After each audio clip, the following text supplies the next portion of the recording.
All right, we're live. What's up, everybody? It is Saturday. Time for an episode of the Hot Box.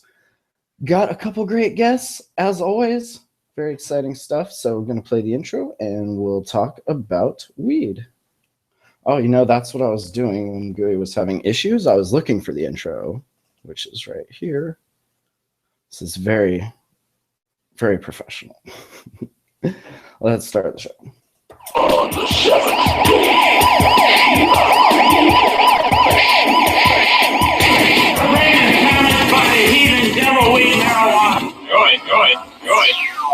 The terrors of tripping on pump. Be there! Scour the spaceways! Explore vast alien worlds! This tin right here contains the whole rigmarole. I used to smoke about an ounce of hash every day. Good. And it made me go a little bonkers. Maybe if I occupy his mind with more duties, I can control his space. Hi, big fat doobies. Hi.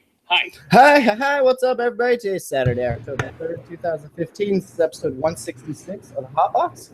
I'm Matt. Got a couple great guests for you today. We have Starlight, Mundy, and Craft Mary joining us. How you doing, Starlight? I'm doing great. Thanks for having me on the show.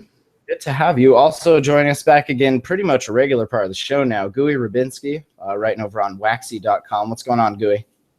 That sounds like an obligation, and I'm averse to obligations. I know. If you're not careful, podcasts will slowly turn into that. And it's like one of those things. It's kind of like a job, but it doesn't pay anything. It's just like always there, like, hey, you want to do another show? Hey, when are you going to do another show? So you've been warned. So Craft Mary Jane, that is your canna business, and you help other businesses get their crap together because, as you know, stoners, some of us a little less organized than others, perhaps. Yeah, actually, I started Craft Mary Jane because I stand in the middle between two sort of ends of the spectrum when it comes to cannabis business. That is the OG entrepreneurs who are from cannabis and know all about it and are moving into the business arena. And then there's a lot of professionals coming into the industry who don't really understand cannabis culture and what it is they're actually having an impact on. And so because I'm kind of in the middle of those two things, I do my best to help both sides of that spectrum have success in the industry while with the really inherent goals of supporting the values that come from cannabis from back in the day. I think those things are important and don't want to see them disappear as the new industry kind of takes off.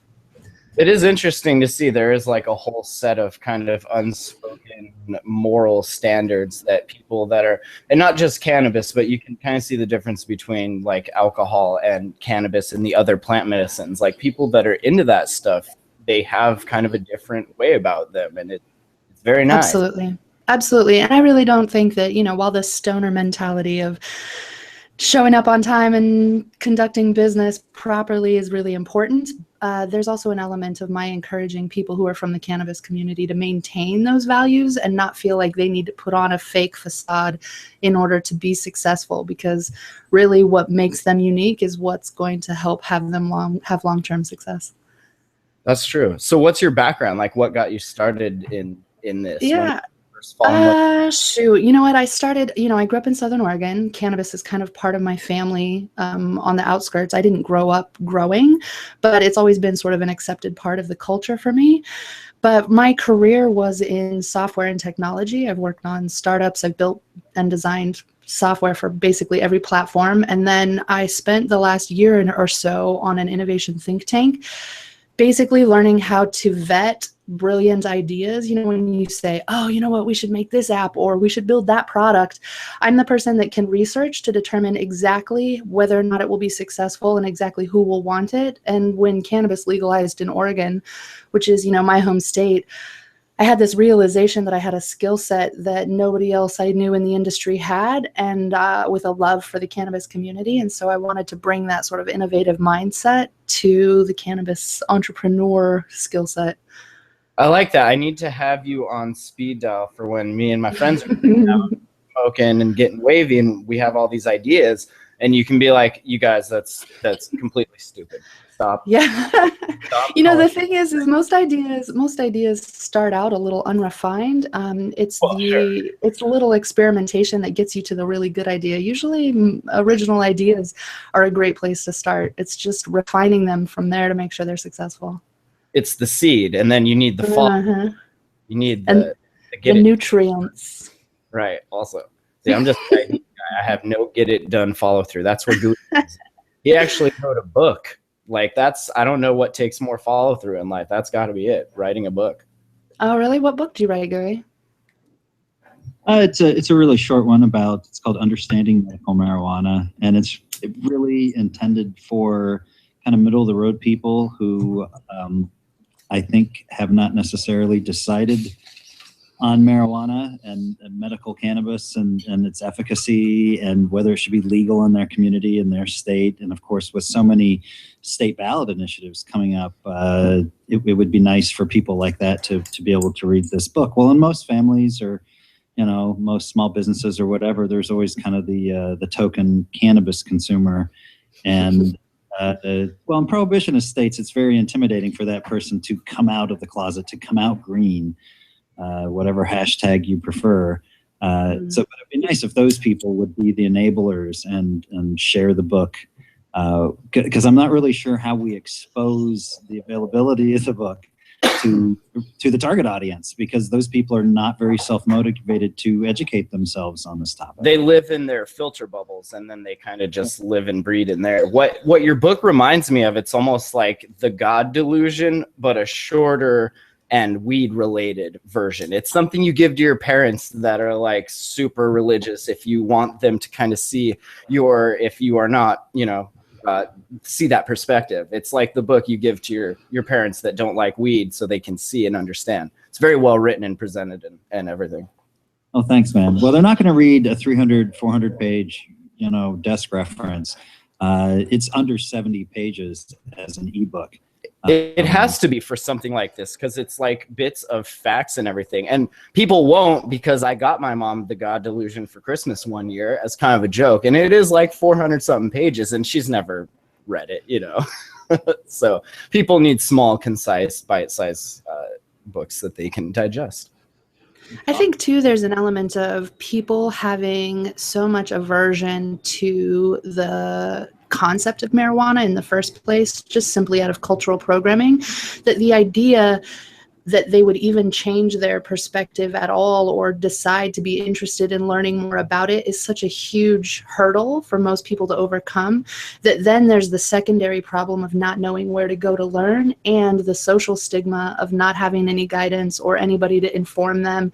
And if the people in their life, like you said, the token stoners, haven't come out yet, then there's no way that they can make the bridge from I'd like to learn more to I actually know where to go to learn more and can do so. Yeah, it's a lot of negative programming you're trying to undo. First, you got to make them see that, like, look, that was all propaganda psyops to make you think a certain way. And then once you can get them to that point, you can get them to understand that, okay, like, the plant is good for you, as opposed to the opposite. Sure. Cultural and psychological obstacles to getting that education across to a large segment of society, and getting them away from the ignorance and the propaganda that American culture has been surviving with since the Nixon era, with the war on drugs, and prior to that with reefer madness.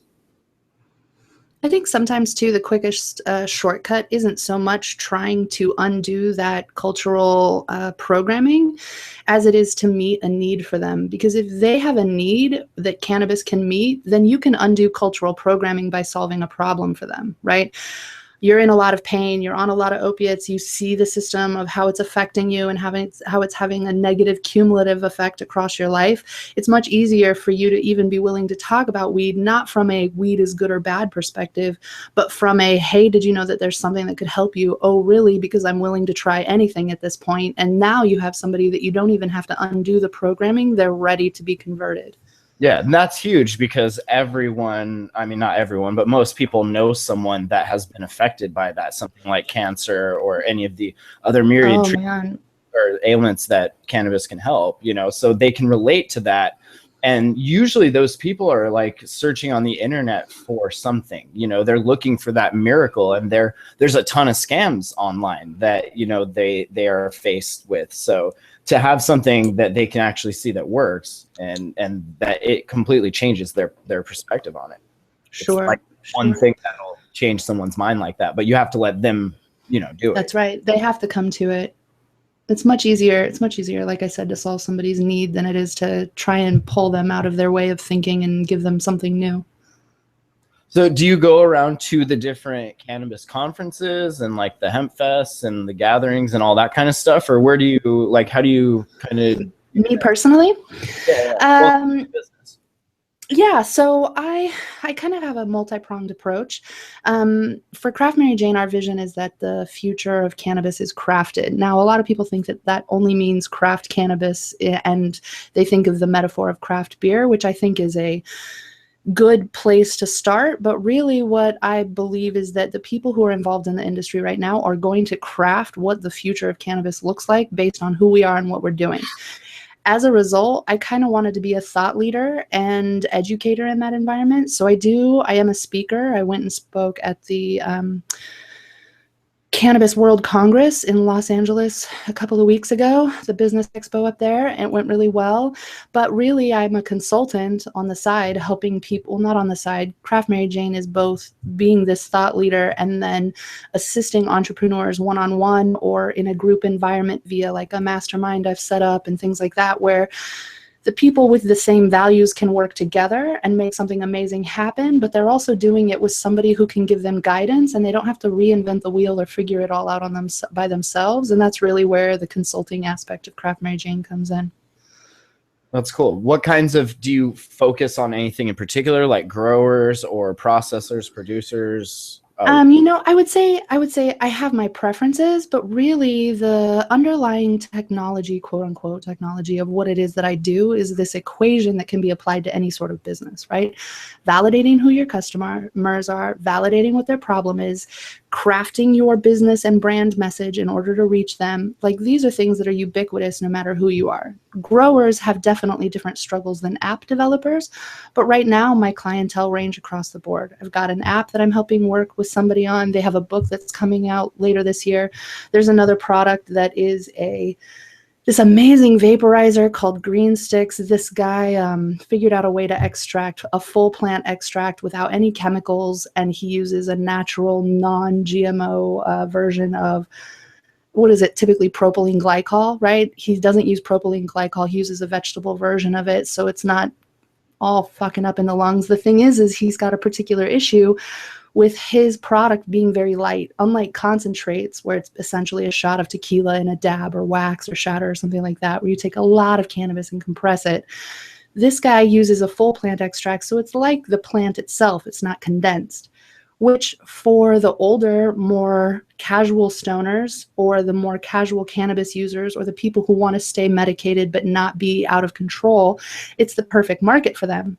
But right now, with like, this is some of the stuff I'm helping him with, is where right now in the industry, the stoner culture of like high THC, really crazy high, versus the medicinal, you just need enough to feel better, hasn't quite made the cultural shift yet in the way that things are branded and talked about. And so I'm kind of helping him take this patented technology and find other industries and markets for it where people are like dying for it, and he doesn't have to convince each of his customers that his is the product to buy. It's really kind of cool. But like I said, my clients range across the board. I love growers too. I kind of a pet favorite of theirs.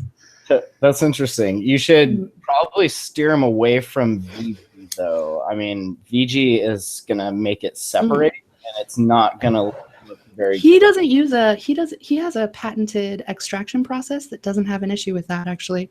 It's pretty amazing.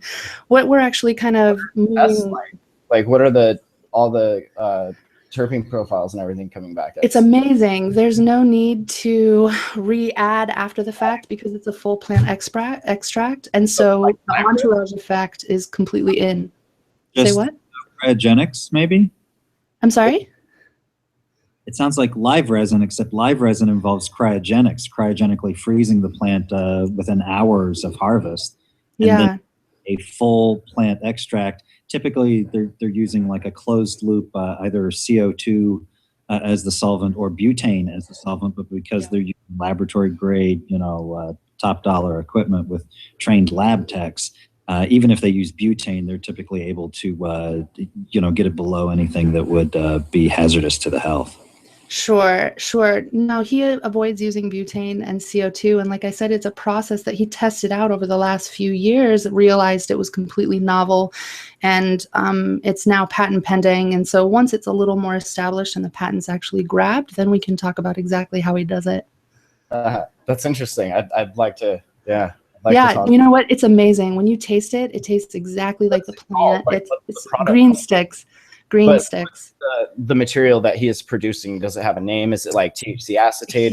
He's been calling it a fluid. Like, no, man, it's not.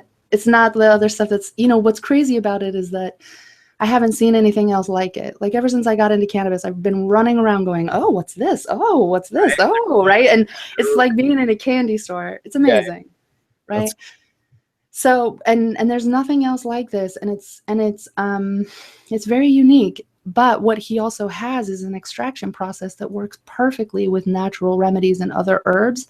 And as we all know, the herbal medicinal market is completely different than, say, alcohol or pharma, and the way that it's handled by the FDA and everything. And it's a much easier industry to get into. And so he's actually got a line of products that are things that actually the cannabis consumers of his product who use the CBD or the indica or sativa strains, they usually convert over to his other herbal products because they're so effective. He's got this killer relaxation one, an aphrodisiac one that is good for men and women, and it just turns your skin to butter. It's amazing. Like, he's got this killer set of products. And like I said, right now, his struggle is getting into the cannabis industry in a way where cannabis consumers are asking for his product. But the people going into most stores right now are generally made up of people who don't know what they're getting or what they're going in there for. They're just so happy to have a store they can go to and get a good supply, that getting a new product in front of them to get them to ask it for it means selling it to them one-to-one. And that's just not an effective way for his business to expand. So you've built basically like an algorithm then that you can kind of tailor to everybody. So you're a coder. That's cool. I'm a coder in my head. I coded back in the day, but I'm really more of a my official title was user experience designer. Like, it's my job for years to understand how other people think and what other people want and need and how to give it to them in an easy and effective fashion. And it's a gift that outside of technology is unparalleled. It makes things a lot easier. So as a UI developer, are you iOS or Android? I just gotta. I have designed software for every platform that you can mention. What do you use? Oh, I'm iOS all the way. That's all right. See? Sorry, buddy. I know. The user experience, I can't get over it. The user experience. And I'm also not the sort of person that needs so much customization that I'm willing to take on the risk of having a platform that's not as stable. Oh, ooh, okay. Ooh, boop bop beep boop, nerd language. Time has been 2.5 years. Okay, no, that's fine. That's cool. What kind of stuff are you guys? Do you guys do things like what Leafly is doing, like strain classification, or you're more business, right? Well, me personally, I can bring a set of skills to help people do whatever it is they need to do, right? If they're building an app, I can help them assess the user experience. I can help them build a product plan on what features to launch and when. I can come up with a visual design that's cohesive. I can work with developers around the world in order to get it built. That's just from a technological perspective. But really what my consulting role is giving a broader insight and big vision for how entrepreneurs can make valuable decisions now that are validated and in their best interest. That's where the equation comes in of, like, you're not just deciding to add a feature to your app because you think it's a good idea. You're doing it because your customers are asking for it, right? Or you're not just developing this new consumable edible product because everybody's making an edible and everybody's got cookies, so you want to make a cookie, right? How do you make educated decisions about what your customers want so that you as a business can be fucking magnetic in the future when there's way more competition and there's way more money in the industry, and it's a bit more of a dog-eat-dog environment similar to other industries.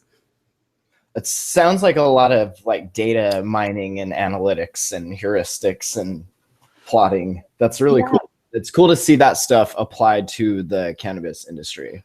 It's amazing. You know, this industry has the smarts and established 10 years of technology that every other industry has had to make their way through and learn. And we don't have to figure it out the hard way. We can just build right on top of it. And as a result, the innovations and growth in all arenas that cannabis affects are having these insane leaps forward from an innovation perspective, simply because we don't have to learn things the hard, long, slow way. Yeah, it's that one common bond. Like everybody smokes weed. A lot of the Silicon Valley kids smoke weed. Sure. And that's where the technology, like everyone, they're like, hey, this would be a good idea. And then boom. Yeah, it's funny. It's And funny. speaking of, we just saw that Oregon did their first sales. I was actually watching Russ Belville was there with on his Periscope, like watching a line of people around this dispensary rec shop in Portland. And, so exciting. Yeah, it's cool to see. And that's what's really exciting to me is that look how big it is and only the few amount of states that it's in. Like wait till it's in all of the states. Like it's such a huge potential there. Sure. And I think Oregon has a particular opportunity, being the early adopter, but not the first adopter. After Colorado's successes and falterings, after Washington's falterings, Oregon is a far more cautious state, but as a result of their cautiousness, they've adopted a regulation plan that's going to really help stabilize their cannabis economy out of the gate, right? I thought at first the idea that they would allow the medical dispensaries to dispense recreationally tax-free up until the beginning of the year, and then up until the actual retail licenses are released for recreational, right? Because there's going to be separate licenses. At first, I thought that was kind of weird, not from a consumer perspective, where I truly believe everybody should have access to cannabis as if they want it, right? But as a business decision, how unique it is to offer a segment of the industry an opportunity to understand this new market of customers before anybody else gets their hands on them, right? Like, and to limit their choice of selection by saying, okay, if you're a recreational consumer in Oregon, you can have all the flowers in the world, but you cannot have extracts, you cannot have edibles. That first of all avoids the pitfalls that happened early on in Colorado, where that chick with the frickin' edible ate too much and was on the news and disparaged Colorado, right? They skipped that whole thing, but they still provide access. But seeing what recreational users are going to come in, learn about, request, as they explore what strains they like and now they're the ones in the candy store. I don't know. It's this huge opportunity from a customer insight and data perspective that will have giant impact on all the businesses that continue to open once the retail system starts to kick in. Gooey, you wrote about this over on Waxy. I'm curious to hear what you think about it. Well, I think it's going to be kind of temptingly torturous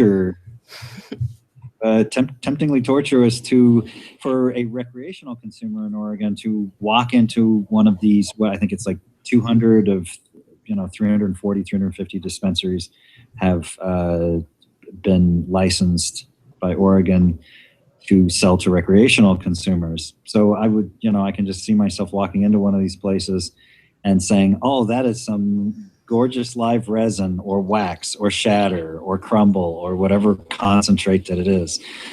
Even just a tincture, a common tincture. And there's some beautiful edibles, and you can't, it's unfortunately the dispensary won't even be allowed to sell that to recreational consumers. So I think Starlight brings up some very valid points regarding this kind of embryonic stage of the industry and how Oregon is playing it safe in some respects, and that's good. But I feel sorry for the recreational consumers of Oregon and the fact that they can't dive into basically concentrates and edibles. That's two wonderful things, especially for large segments of the the patient community. Now I realize if they're registered patients in Oregon, they've got access legally to all of that. That's a very valid point, but it's sad that everybody else is missing out on it. Well, and they can just take a quick drive to Washington if they really wanted to, Or one of the things that I've kind of noticed about recreational consumers who are not a medical card holder, despite probably the perfect ability to qualify for one, is that they are reluctant to believe that they're not going to get in trouble, or their name's not going to be on a list, or the cops aren't sitting outside the dispensary waiting to bust them. And what I think this does, it might have the side effect of driving recreational consumers to a level in which they see the social acceptability of purchasing weed. They go in, they have the experience. Wow, that's freaking amazing. There's more stuff, but it's just for medical people, man. Now maybe it's not so serious if I get a recommendation and actually support the medical system by being a part of it. Like, I think there might be people who, if they are that curious, might find their way to becoming part of the medical system in the meantime. That's a good observation, and hopefully that would be kind of an ancillary effect of the way Oregon is managing things here out of the gate for recreational consumers. I think, I think it would be good too, because it ameliorates the odds that it turns out to be kind of like Washington, where the medical system floundered a bit due to the recreational prices and being far more affordable, and the medical system wasn't really supported or nurtured during the recreational phase, and this might have the opposite effect in Oregon, I think, or hopefully, right? Well, and now going away, I mean, is Oregon planning on keeping both, or are they going to absorb into one like Washington did? Or is From what I understand, Oregonians are very attached to their medical system, and part of the regulations all along has been to ensure that what happened in Washington does not happen in Oregon. Nice. Maybe Washington can look at that and be like, well, maybe we can actually have two. If a market will support two, then why not? Yeah, Gooey, you know what? I'd be interested to know ask what you think about how you think medical and recreational will shake out across the nation over the next 5 years. Like, do you really think that it will continue to be separate, or at some point are we all going to go, it's a flower, a flower, a flower? Everybody get priced the same. Everybody have equal access. Maybe we don't need recreational and medicinal anymore. Maybe we just need, it's okay because it's cannabis. Yeah. Yeah, like coffee. Just put it in the stores. We're all addicted to coffee. I mean, or green tea, or herbal supplements, or there's so many things that are good good examples that cannabis could be. And right now, like I said, I think we're fighting against a lot of social stigma and programming. I mean, listen, when I first started doing this business, there was a point where I kind of got in my head about it and was like, seriously, you're gonna start a business about weed, Starlight? Like, weed is bad. Everybody tell weed is bad. I don't believe that. Like, it wasn't me who was saying, but it was this voice that had been stuck in the back of my head for so many years about it. And a lot of people are going to be dealing with that for a while, but half a generation from now, it's going to be radically different, because all of this weird puberty growth into something realistic will be overcome, and our acne will be gone, and will be a full-fledged industry that isn't treated any differently than anybody else. They're going to laugh at us so much in generations. They're going to be like, you guys seriously did what? They're not gonna laugh at me, man. Weed? We're gonna be some of the leaders. That's right. All How did he get rich? Oh my God. No, it was, how did we lead the revolution, man? Some of the pushback is sad, though, but I won't go down. I'm trying to look at the glass half full today. It's a rainy day in this prohibitionist state. Damn. Oh, man, the pushback in Oregon specifically, or just kind of across the board? Yeah, just across the board, especially at the federal level, obviously, with just the, this summer shooting down research that would have been rected by the DEA and conducted by the NIH. It's like, look, you own both of these parties, Congress, and they still shot down cannabis research. And it also would have had a focus on non-psychoactive CBD for things like PTSD. Oh, okay, fine. So you can send them overseas to get their limbs blown off in, an arguable military conflict, but you won't allow them to even consume something as benign as a CBD low THC oil in order to treat something like PTSD that's leading to dozens of military suicides per day. Holy shit. I know, it's a big deal.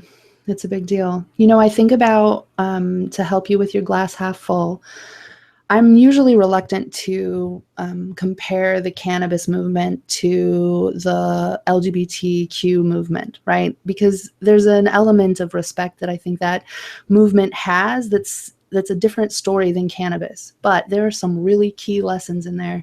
And even from a political perspective, people who years ago were saying, no way in hell am I going to ever vote for gay marriage to be okay. And now it's legal across the nation, right?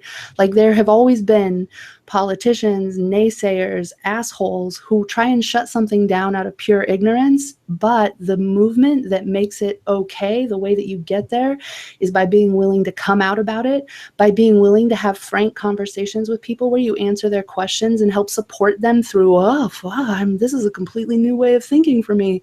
And spread what is amazing about cannabis so that there's like a secondary voice of dissent aside from the one that they're just used to hearing in the back of their head.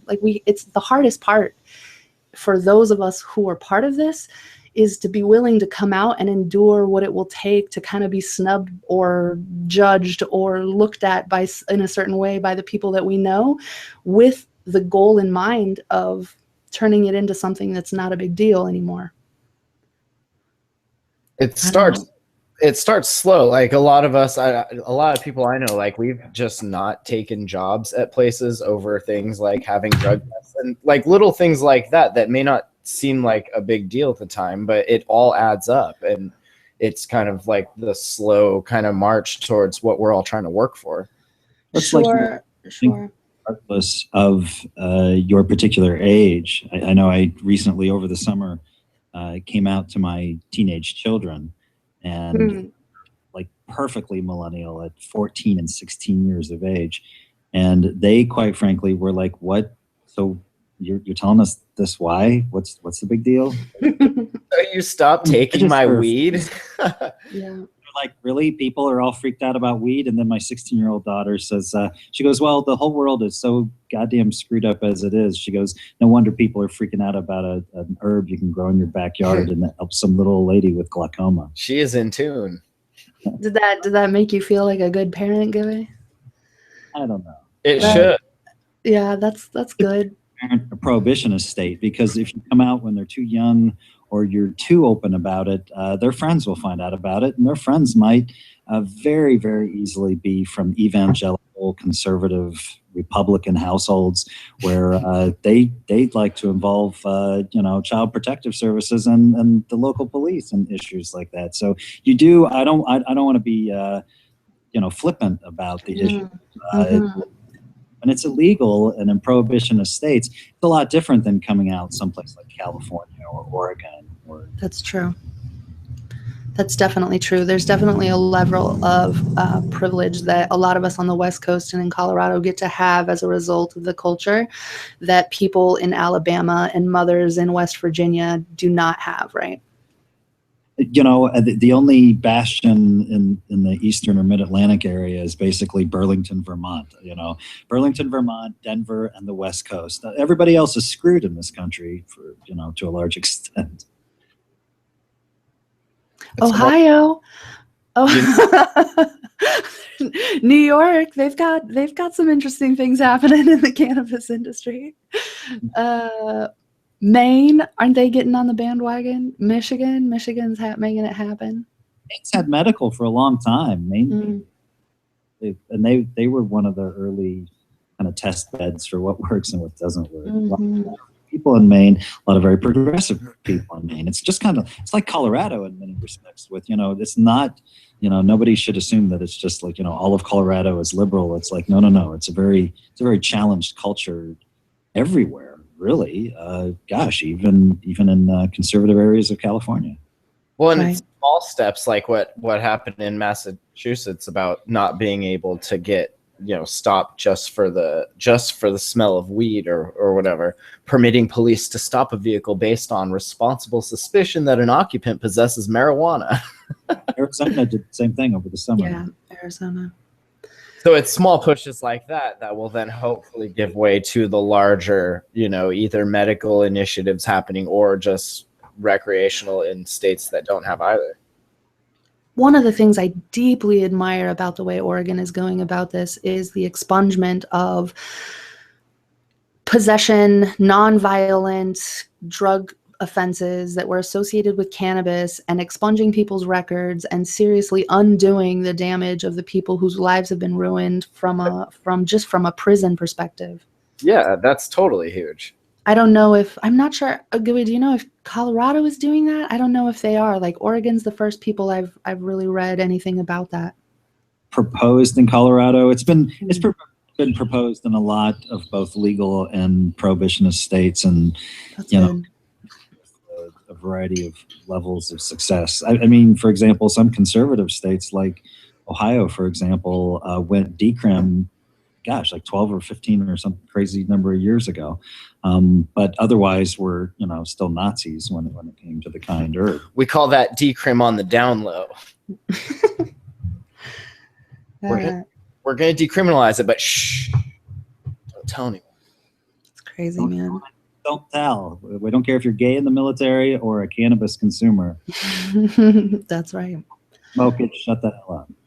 That's right. It is still funny to me, and I don't really follow politics at all because it's awful. It gives me a headache. But to see, like, because we have the internet now, it's kind of like the public shaming booth of the world. So when people come out and say stupid crap and people are like, hold up, did you seriously just say that? And they're like, rewind the tape.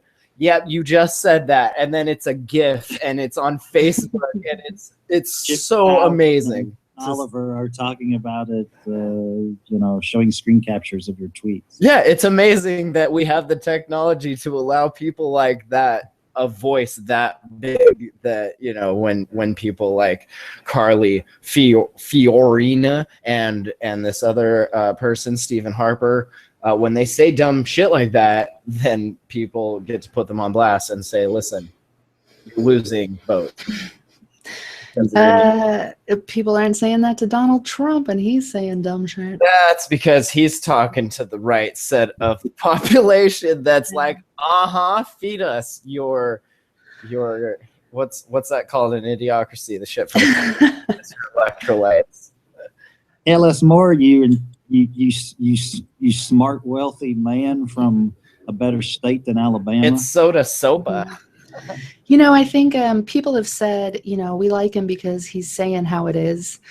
And I wouldn't say that I agree with how he thinks it is all the time, but he is particularly right in that he has the perspective that money gets you all the right connections. I can make anything happen because I'm well connected. Those things people hear and go, oh man, he's being really honest about the government or whatever. But what I see is, like, if you look at the old school model of ruling, there's the king and there's the jester. And the king doesn't stand up saying how things are. He's the one saying that's where we need to be, so we're going this way, right? He's the vision holder and he's the motivator to get people there, and he's driving towards a vision, whether that's self-serving or not, right? But the jester is the one that goes, oh, the king has a big nose.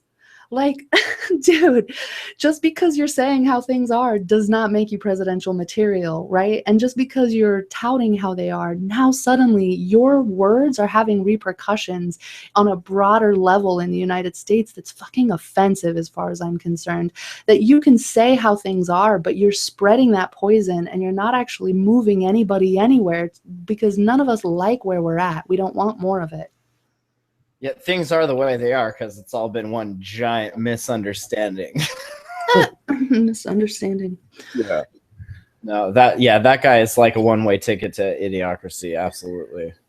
I don't know if I want to see him be the Republican nominee so we can slap him down for once and for all, or if I really need him to die out and fade away as soon as possible, because I am tired of his face. Tired of it. Would he keep the TV show? Does he still have, like, would he still be able to fire people and make them like stupid human tricks for jobs and shit? Or would that kind of... Yeah, it would just be upgraded to the Oval Office. Right? And instead of you're fired, it's the red telephone, right? That would be so good. Like, just firing countries. You're nuked. Iran, you're fired. Having a bad day today. Shit. Cool. Did you guys see Snoop Dogg was at what was it? One of the TechCrunch shows. It's actually, if you ever watched that show Silicon Valley, I don't know if you've ever seen it. Yes, I love Silicon Valley. That's kind of what they were mocking in that show, was the TechCrunch disrupt. So anyway, he was at that thing, and he's got an idea pretty much for a startup, because that's what you do nowadays. Dr. Dre got Apple and Beats, and Snoop's like, well, shit, I have Mary Jane, and it is going to be a marijuana lifestyle site that will be the encyclopedia to the cannabis world. If you were giving Snoop advice on his business, his weed social network here, Mary Jane, how would you advise him on that? Like, do you think we need another social network, or? Let me see. I think the way he describes his business sounds conflicting to me. A cannabis lifestyle website, social network, does not butterfly in very well with a encyclopedia reference, right? In my head, those are not two things that belong together. Now, hold on, this might be a stretch, but what if he meant that it is actually going to be an encyclopedia of marijuana lifestyle users, and it's actually funded by the DEA? And I think that's making quite a leap of an assumption. It's funny because, it's funny because another client of mine got really upset when the announcement came that Snoop was launching Mary Jane, because they are working on something they consider the encyclopedia of cannabis, and is a reference book that they're planning to publish, and they've got editors lined up and writing it, and it's all in process right now. And when he launched, they did what many people in this industry are doing, which is going, oh, fuck, somebody took my idea and they're already running with it, and they got way more money and resources than me. But the thing they needed to remember and reel back from was, who are Snoop Dogg's customers? Who is Mary Jane, the lifestyle website, for? And who are yours, right? And they realized that, like, no, you're speaking to two entirely different people. I think for Snoop, I would say he didn't come up with the idea for Mary Jane. He is an investor behind Mary Jane and several other startups. Yeah, he's definitely making a name for himself in the cannabis industry as he always has. This is just the new wave of what being in cannabis actually looks like. It started out in hip hop, and then it became several other things, and now here we are at the front edge of where cannabis is getting to bring itself into legitimacy. He's totally got his hands in some exciting things, and but I also think that there's a lot happening where launching everything that you can think of for weed that already exists, like the Facebook of weed, the Instagram of weed, the Pinterest of weed, like, fuck, we get it, of weed.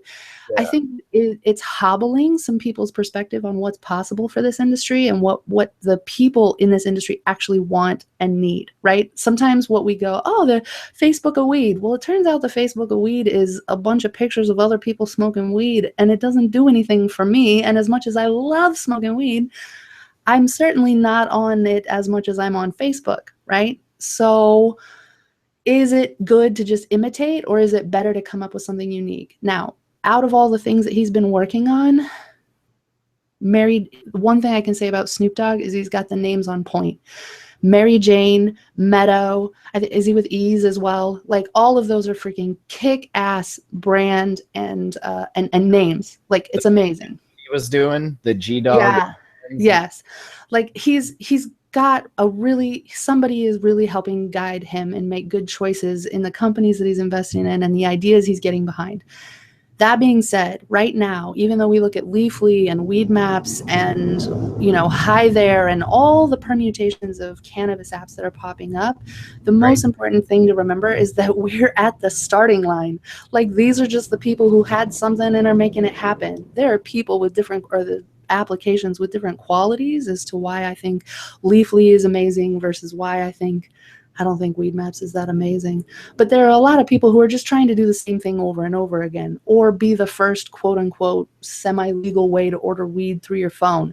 Like, that is all a pressing need or invention that focuses on right now at this point in time in the industry, which I think is short-sighted. And I think as recreational continues to evolve, especially when California truly gets into the game, what people actually want on their phone when it comes to cannabis, what they want in technology and what they want to learn about is still very unexplored. And for the most part, I think a lot of companies are missing the mark. You know what they need is an app that gives them information about who and when to vote, and then also notifies them every day, like as right. When to do that. And yeah, I think like that would be a good start, because then that would, eliminate a lot of the issues that some of us are having. Sure. I think here's just a freebie idea, but you know how the state of Oregon has counties and cities allowing them to opt out of participating in having recreational businesses within the confines of their county? It's creating this funny puzzle-y map, and will continue to do so across the nation as various states kind of work out their regulations. That map alone could be put together from a data perspective and a legal perspective, where you have a law team and some data nerds and some geoscience in there to help figure out a way for proper and safe transport of goods for people who are cannabis consumers and want to make sure that they're not going to run. And like, if I cross into a county line where the rules change for me and my possession or whatever, that my phone alerts me and goes, by the way, in 20 miles, you're going to be in a different part of the country, and you might want to hide your stash or whatever. Right. Like, I like that. That's something a little like, that's just that's just a thing that people need, but will continue to need as the patchwork of how legalization happens. But then from a B2B perspective, you can imagine selling that data on where do you want to start other branches of your company? Where would you like to, okay, you opened in Colorado, now you want to open one in Oregon. Where would be in your best interest to do so based on the geo and data and customer purchasing? And I feel like I'm nerding the fuck out over here. Sorry. I played this game on my Texas Instrument 82 back in junior high, and it was called Dope Wars. That's right. You just described the game Dope Wars, which is awesome. It's basically lemonade stand, but with dope and stuff. But yeah, that's really cool stuff. And I mean, everyone's carrying around this technology that is basically a tracker, sensor. It's all of that spy stuff you used to read about when you were a kid, that it's possible. Like, you have the APIs, you have the language, you can do that sort of thing. Yeah, it's interesting. There's so much opportunity, man, in this industry, and it's tricky because we have to tread softly with all the changes, and we have to be aware of all the people and parties and their feelings involved, and yet we still have to press forward with optimism, and it's this very delicate balance of getting to where we want to be, but I really feel like the momentum is in our favor. So are you on any weed social networks like Cannasauce or weed on? Man, okay, this is my user experience vent right now. Yeah. Hi there. Freaking cool, man. I've had people say to me, man, from a recreational perspective, if it was totally okay with me, I would love to open up an app and see in my neighborhood who my 420 friendly neighbors are and be like, yo, want to come over and smoke a joint, right? So when I heard about Hi There, I was like, fuck yeah, this is it. Except for that I opened up Hi There, and from a user experience point, I wasn't allowed to explore it all. I was forced to make a decision. sit on couch, walk outside, or you know what I mean? Like whatever that choice is of like, what are you doing right now? Like, I don't fucking know, man. What happens if I click one of those? And then I was like, I don't know, walk outside, I guess. Like, I don't know what this icon means. It was like choose your own adventure. Like, right? I don't know. I have no idea. All I know is as soon as I selected something, I started getting inundated with requests. Ping, ping, ping, ping, ping, ping, ping, ping. And I was like, let me out of here. Too many people know I smoke weed now. I gotta go, guys. Like, crazy. It's like the Google Buzz syndrome. I keep waiting for them to update it. Let me see if I still have it here. I can show you like how many updates it has or how many like alerts I've ignored because I just can't freaking take it. No, man. Yeah, like here we go. Starlight, what are you in the mood for, right? Couch, popcorn, or a cloudy thing? Like, I don't fucking know, man. But as soon as I click one of those, as soon as I click one of those, now I got everybody and their brother being like, holla, and I don't know why, because I don't understand. It sends a beacon, yo. It's like, hey, I'm right here.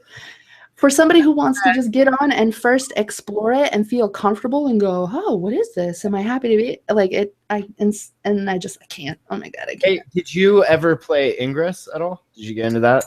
I've heard of it. No. Okay. It kind of reminded me of that, where it like actually made you get outside. Way. Just the choose your adventure. You know, you got to pick one and move forward. Yeah, sorry, I could nerd out on software all day. Gooey, what's your favorite weed social network?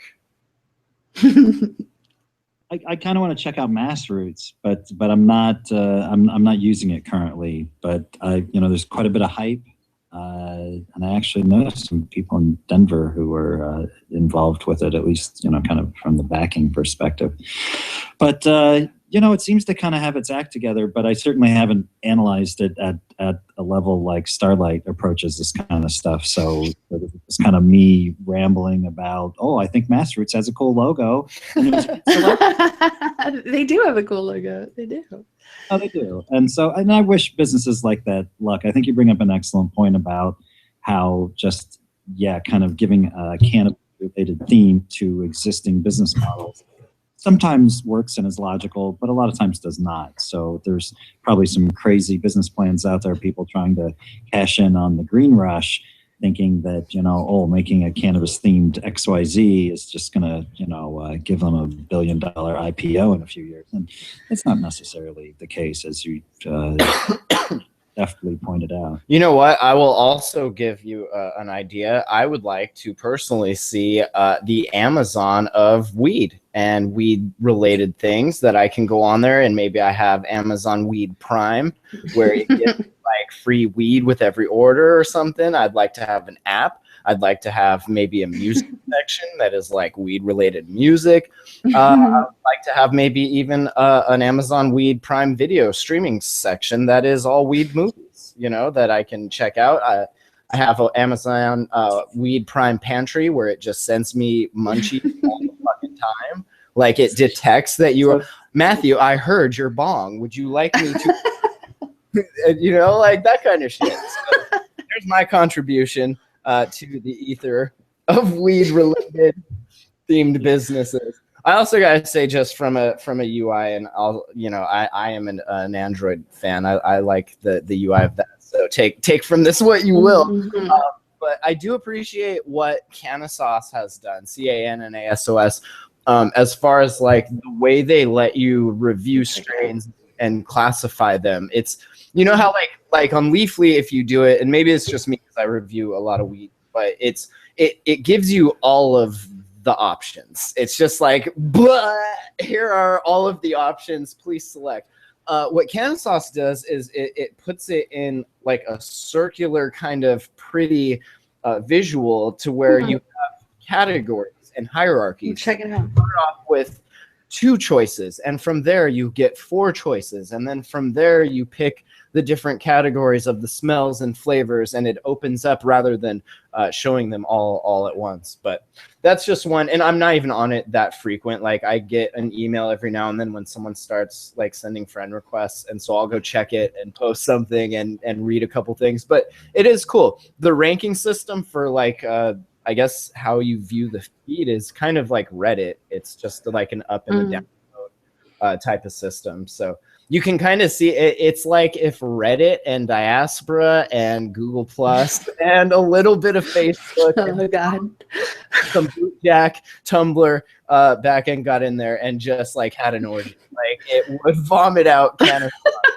But I don't know. It's just one I've been messing around with while we were talking about it.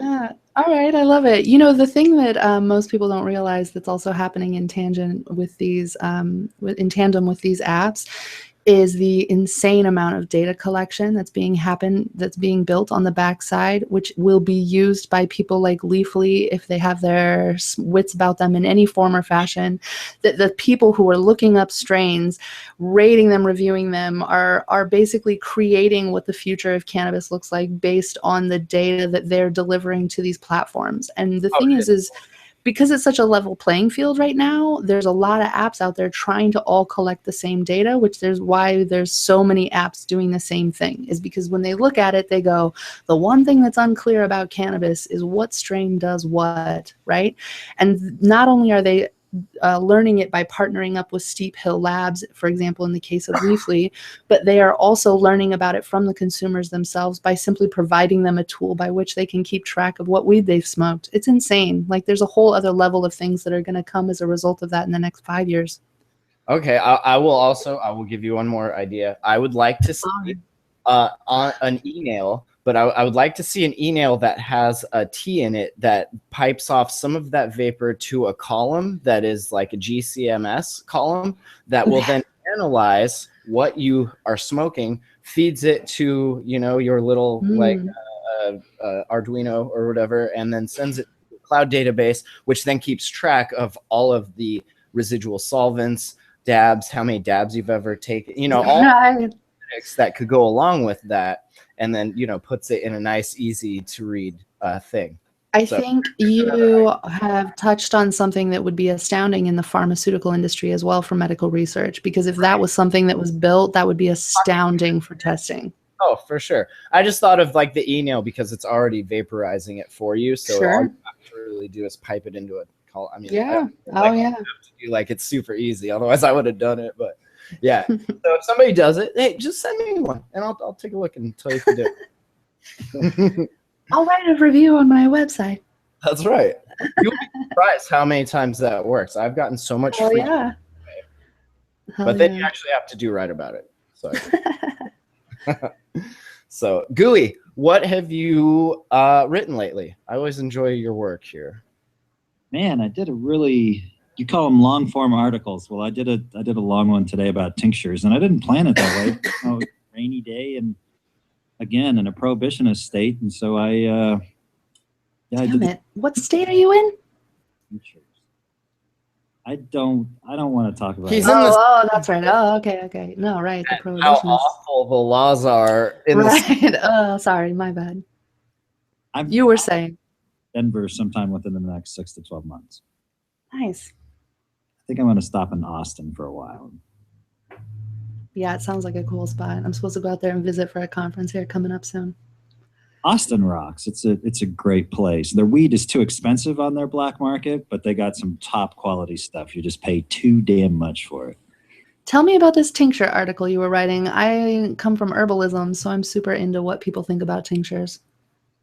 I just kind of really got crazy with the details and talking about the history. And, you know, it's really the old, you know, we're talking about businesses and cannabis business and the green rush. And, you know, in 1845, there were pharmaceutical companies producing cannabis tinctures, produced with a variety of techniques, typically, especially back then, just, you know, soaking buds or in modern day trim in alcohol to extract the cannabinoids and the terpenes. So this is not new tech whatsoever, and it's so I enjoy talking about the history and saying, hey, if you were some little kid, whether you're in the city or out in the country or whatever, your medicine cabinet had a cannabis sativa tincture that if you got a headache, if you got menstrual cramps, if you scraped your knee, whatever, adults, children, everybody in between, just squirted some of this under their tongue, and they were good to go. Yeah, there's a huge history in plant medicine using tinctures. It's one of the herbalists' favorite methods.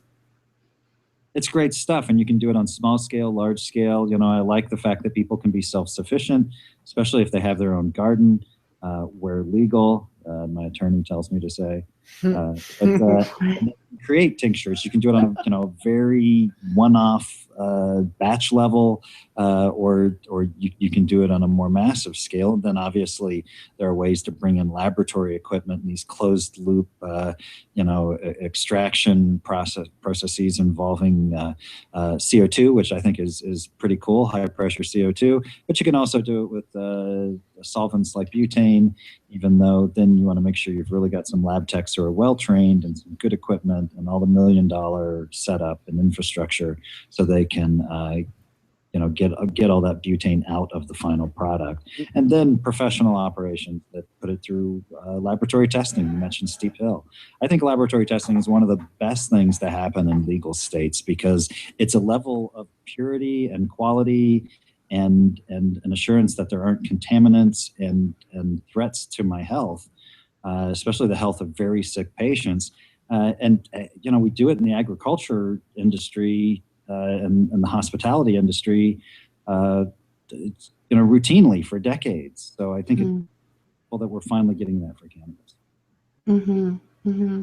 It's interesting that you say that, and I'm a huge fan of both CO2 and BHO and other solventless stuff. But we were having a discussion the other day about how CO2 is it's pretty toxic when it remains in your system. You exhale it and all that, but if you get it in your system, it kind of builds up and can become toxic. And butane, same thing. It also will build up, but it doesn't have this weird neurotoxicity that comes along with the CO2 buildup. So it's just something to think about when people are having those discussions that one is more safe than the other. And I mean, obviously 0 ppms are what you should always strive for. But if you can't, that is something to consider, that, just because it's CO2, which is, it's natural, it's everywhere. It does have some side effects to it. It can be toxic. So maybe I should just stick to Keef. I'm just going to keep smoking regular weed. Yeah, I mean, you make a really good point as well, in the same idea that extracts at this point and concentrates are fairly new, and all the things that we've sort of created in the last 5 years in regards to cannabis technology hasn't been around long enough for us to see the actual physical repercussions of what that looks like. And while we're just getting started and understanding that we even have an endocannabinoid system, we're trying to figure out whether or not these things are safe when it's still too early, and they should really be approached with caution, simply because they are new and there hasn't been a whole lot of physical history established, even on what we consider the safer end of the spectrum. Well, that, and then when you start talking into what kind of material is going into the process, are you getting rid of pesticides, or are you just concentrating them down because you're concentrating the material that they're in? There's a whole thing that needs to be considered and tested and researched and all of that. But yeah, it's cool stuff. It's good times, and the quicker more states will pull their legislative heads out of their behind, the quicker we can get on with all of this. Well, and I think that speaks back to what Gooey mentioned earlier on in this episode, was how the crushing of cannabis research has repercussions across the board. It's not just pro research, it's just understanding what's actually even out there and what's happening, because it's verboten, so we pretend it doesn't exist.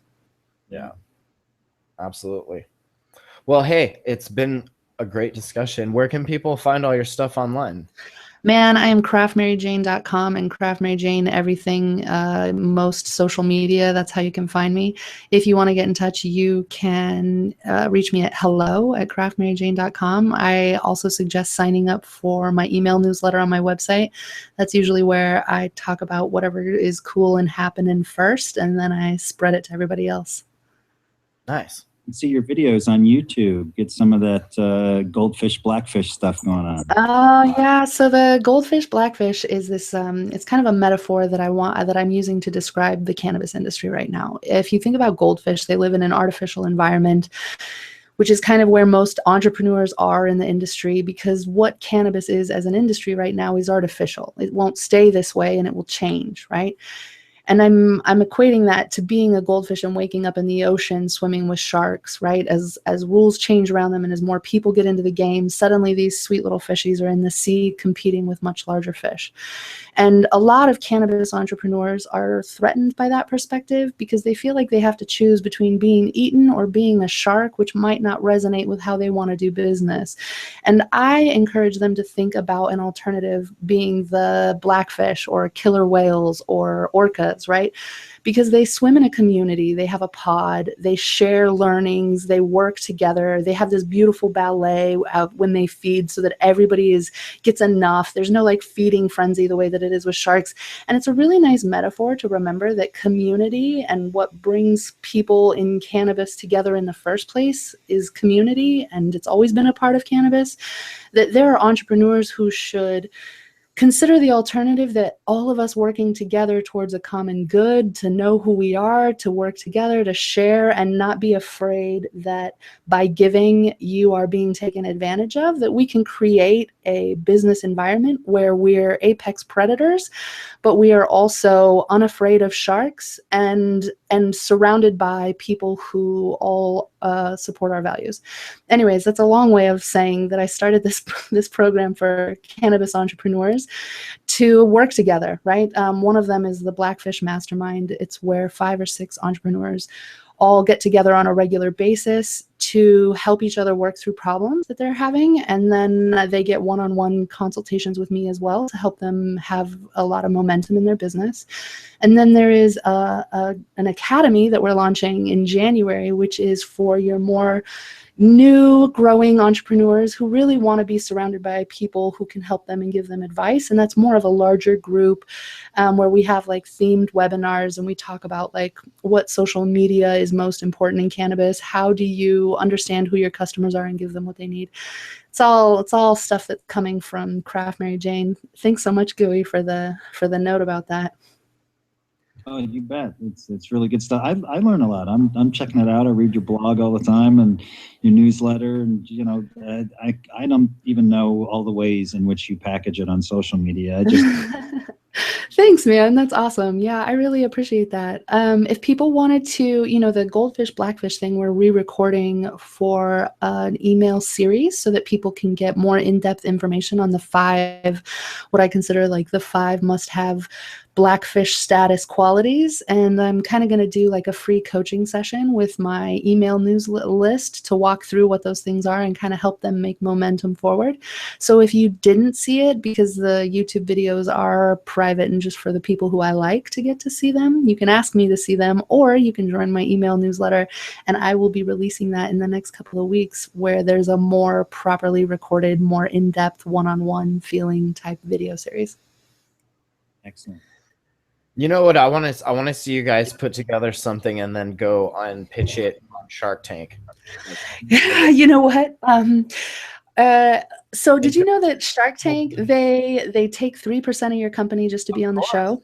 Oh, yeah. I'm kind of against Shark Tank because it is literally what they say it is. What I kind of want to do actually is start my own incubator for cannabis entrepreneurs and not be the Shark Tank, but be the fucking Blackfish pod that helps train other entrepreneurs and yet gives them funding in a way that doesn't feel like they're giving up or taking such a big risk. What'd you say? I said that doesn't feel like you're stealing from them. Yeah. I think, it's so exciting as an entrepreneur to think that your idea is so great that somebody will give you money to make your dreams come true. And usually it's easy to forget that both people involved have themselves at the heart of their motives, right? And in cannabis, that's particularly unique because there's this sort of third motive of communal good, changing the way that business has been previously, changing how people perceive cannabis. Like there's a lot about cannabis that's happening beyond your regular business relationship. And it can be a little frightening. And frankly, I'm a huge fan of bootstrapping and growth hacking and all of the modern startup techniques that make entrepreneurs successful without actually having to take a lot of money from other people or give up control of their company. That's cool. Do you guys use ThinkUp at all? Are you familiar with ThinkUp? What's ThinkUp? Okay, it's just something. It was somebody on a tech podcast I listened to. She helped create it, and it's like a thing that goes through all your social network stuff and gives you like helpful stats and all that. Oh, cool. Yeah. Hell yeah. There's a lot of stuff like that. And you can host it yourself, or you can pay them, and like they'll just let you like log into the website and do it that way. But that's cool. Yeah, it sounded like something you would be into. It's all. I'll check it out. ThinkUp.com. Yeah, I think so. Just ThinkUp. It's online. You'll find it. All right, cool. Thanks, man. Yeah, for sure. Gooey, it's been a pleasure. And you bet. I always enjoy it, especially when you got these uber young, energetic, driven, intelligent, and sometimes even other things. Oh, you're making me blush. I know. Wow, Matt, you're really bringing it in. Gooey, it was so great to get to talk to you, and it's been cool chatting a little bit with you on social media, but this is fun, and I really appreciate the invite. And Matt, it was such an honor to be here, and thanks for letting me talk about all the things that I do. That was really great.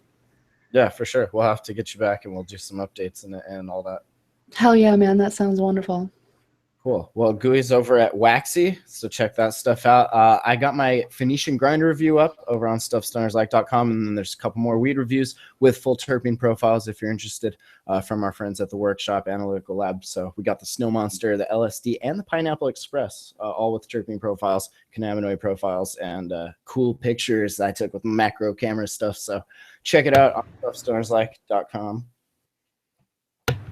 I also want to mention before we get out of here, I was dabbing with some kids the other day, and I've never seen this before, and so I started doing it just to see. And so we were taking dabs, and they were using a quartz nail, and one of them pulled out their phone and started hitting a timer, and I was like, "What the fuck are you nerds doing?" And they're like, "Oh, 30 seconds, bro. You got to know when 30 seconds is up because that's when it's perfect temperature to take the dab on the nail once it is red hot." So I have a quartz castle that I reviewed a while back, and I started testing this out. And actually, for my particular dab rig, it's 35 seconds. But it gives you like, and you can't just sit there and count in your head because you'll hit it too soon. You have to make your phone like it's a whole thing now. I'll get my phone out and I open up Clock, my C-Lock app, and I start the timer after I get the quartz red hot. And 35 seconds, amazing dabs. Boy, so, thank God for my Galaxy Note or my dabbing career. Right? I have this Asus Chi 2, and I'm just like setting it up as a giant stopwatch. Oh, that's awesome. All right. Well, thank you guys so much for listening. We're on Stitcher. Check us out on iTunes. We have Twitter, Facebook, Google+, everywhere that everyone else is. So we'll catch you online. Thanks for listening.